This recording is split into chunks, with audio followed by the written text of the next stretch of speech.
모세가 대답하여 이르되 그러나 그들이 나를 믿지 아니하며 내 말을 듣지 아니하고 이르기를 여호와께서 내게 나타나지 아니하셨다 하리이다.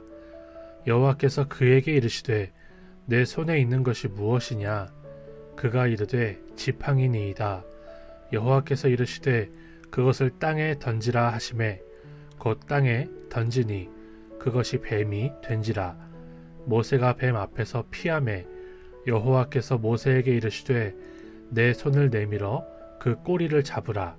그가 손을 내밀어 그것을 잡으니 그의 손에서 지팡이가 된지라. 이는 그들에게 그들의 조상의 하나님 곧 아브라함의 하나님, 이삭의 하나님, 야곱의 하나님 여호와가 내게 나타난 줄을 믿게 하려 함이라 하시고, 여호와께서 또 그에게 이르시되 내 손을 품에 넣으라 하시매 그가 손을 품에 넣었다가 내어보니 그의 손에 나병이 생겨 눈같이 된지라. 이르시되 내 손을 다시 품에 넣으라 하시매 그가 다시 손을 품에 넣었다가 내어보니 그의 손이 본래의 살로 되돌아왔더라. 여호와께서 이르시되 만일 그들이 너를 믿지 아니하며 그 처음 표적의 표징을 받지 아니하여도 나중 표적의 표징은 믿으리라. 그들이 이 두 이적을 믿지 아니하며 내 말을 듣지 아니하거든 너는 나일강 물을 조금 떠다가 땅에 부으라. 내가 떠온 나일강 물이 땅에서 피가 되리라.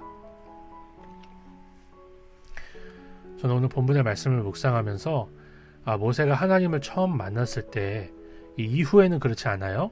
처음 만났을 때 하나님 앞에 굉장히 부정적인 이유를 들면서 순종하지 못할 이유들을 찾아내고 있지 않나, 그런 생각을 해봤어요.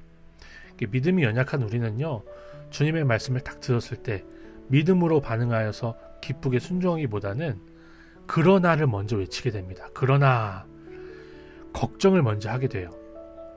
부끄럽게도 이 말씀을 묵상하는 제가 목사임에도 불구하고 걱정하고 있었어요. 그러나를 하고 있었어요.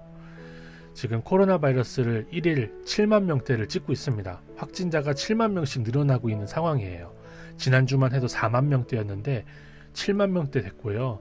그 다음 주에 어떻게 될지 모릅니다. 그리고 우리가 수련회를 떠나는 그 다음 주에는 적어도 10만 명 이상이 매일마다 코로나 바이러스에 걸리겠죠. 어떤 학교가 수학여행을 갔다가 거의 200여 명 되는 학생들이 동시에 코로나 바이러스에 걸려서 확진자가 되었다는 소식도 듣게 돼요. 저는 이런 상황에서 하나님이 하실 일을 믿습니다 하고 가만히 있으면 되는데 자꾸 그러나가 되는 거예요. 이러다가 수련회가 취소가 되면 어떡하지? 강사님들 2분을 불렀는데 또 수련회 콘티도 나왔고 또 대단히 비싼 그런 수영장도 사놨는데 어떡하지? 그러나 이런 마음이 자꾸 드는 거예요. 내 말을 듣지 않고 여호와께서 그들에게 나를 보내신 것을 그들이 믿지 않으면 나는 어떻게 해야 됩니까? 이런 말을 지금 모세가 쏟아놓고 있는 거거든요. 저도 그렇게 수련회 엎어지면 어떡하죠? 현장 수련회 취소되면 어떡하죠? 그런 마음을 가지고 주님 앞에 기도하고 있었는데 이 말씀을 보면서 제 마음을 돌아볼 수 있게 되었어요. 믿음으로 반응하길 원합니다. 수련회가 취소되더라도 아니면 갈 수 있게 되더라도 주님이 하실 일을 기대하길 원합니다. 주님이 그의 백성에게 좋은 것으로, 가장 좋은 것으로 주실 줄 믿습니다. 우리 사랑하는 중고등부에게 너무나 놀라운 은혜로 함께 하실 줄 믿어요.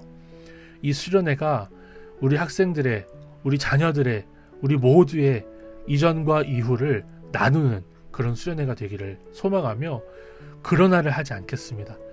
주님께서 그 상황 맡기시면 주님 믿습니다. 주님이 하실 일을 제가 기대합니다. 그런 마음으로 나아가기를 소망합니다. 또 저는 이 주님께서 보여주시는 지팡이가 뱀이 되는 기적, 그리고 나병이 생겼다가 낫는 기적, 그리고 나일강 물을 땅에 부으면 피가 되는 기적을 묵상하면서 정말 주님께서 이 모든 것들을 보여주셔도 믿지 못하는 것이 더 큰 기적이라는 생각이 들었어요. 이러한 기적을 모세가 바로왕 앞에서 행합니다. 그때 바로왕이 코웃음 쳤어요. 그리고 마술사들도 비슷하게 지팡이를 뱀으로 속이는, 뱀을 지팡이로 속였던지요. 네, 그런 것들을 똑같이 비슷하게 만들면서 모세가 하나님의 보내심을 받았다는 것을 믿지 못했어요. 사실 이렇게 놀라운 것들을 경험을 하면 그게 진짜 그런가? 라고 합리적으로 생각부터 해야 될 텐데 조롱부터 했단 말이죠. 저는 정말 하나님이 놀라운 기적으로 우리에게 주님을 믿게 하시고 구원받게 하시는 것도 기적이지만, 하나님의 사랑이 너무나 분명하게 드러난 십자가를 듣고도, 주님께서 나를 위해 죽으시고 부활하셨다는 것을 듣고도 도무지 믿지 못하는 상황이 더 큰 기적이라는 생각을 해보게 돼요. 선지자들을 통해서 주님께서 말씀하셨습니다. 너희가 듣기는 들어도 보기는 보아도 깨닫지 못하고 돌이켜 내게 고침을 받지 못하게 할 것이다 라고 분명하게 말씀하세요. 이렇게 보아도 들어도 깨닫지 못하고 고침을 받게 돌이키지 못하는 것이 더 큰 기적이라는 생각을 해볼 수가 있는 거죠. 반면에 우리 예수께서는 뭐라고 말씀하셨습니까? 보지 못하고 믿는 자들이 더 복되다라고 말씀하셨어요.